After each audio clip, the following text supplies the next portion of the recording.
सबका नजर में बसी गईलू जहिया से गोरी कुरी में अइलू। ये जान जहिया से गोरी कुरी में अइलू।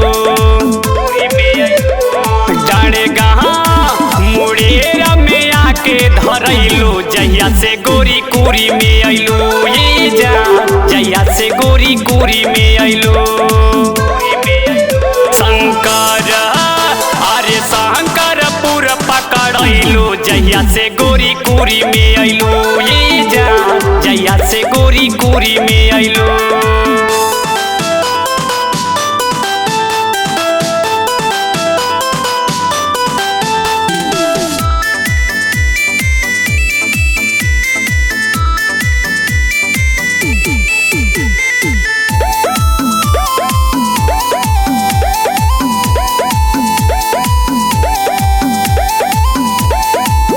लोहरैया में भाव बड़ा खालू लगेलू चालू मार कर वही बुका।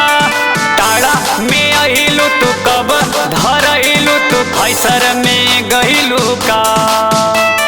फैसर में गइलू का। लोहरैया में भाव बड़ा खालू लगेलू चालू मार कर वही बुका। टाड़ा में अइलू तू कब धरैलू तू फैसर में गइलू का।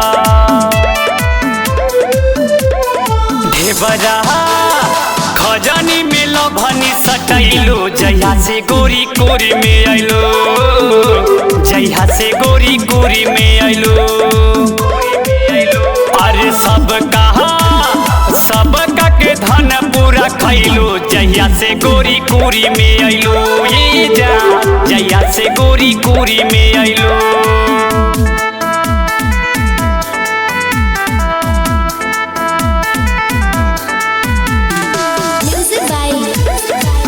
अनिल रिकॉर्डिंग स्टूडियो उमरिया बाजार।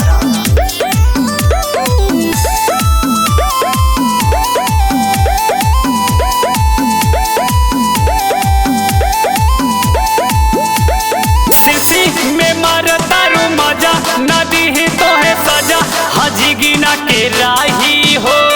संठी में सोना मोर रानी हाँ सच कहतानी मचावेलू तबाही हो। मचावेलू तबाही हो। बभनौली में मारतारू मजा नदी ही तो है सजा हजी गिना के राही हो।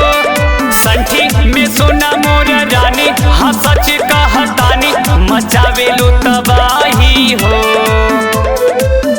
अरे पाह के शिव पूजन विकास के भूलैलू यही से गोरी कुरी अइलू।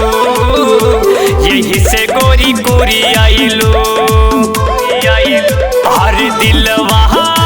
अरे दिलवा में हलचल मचैलू जहिया से गोरी कुरी में अइलू। ये जान जहिया से गोरी कुरी में अइलू।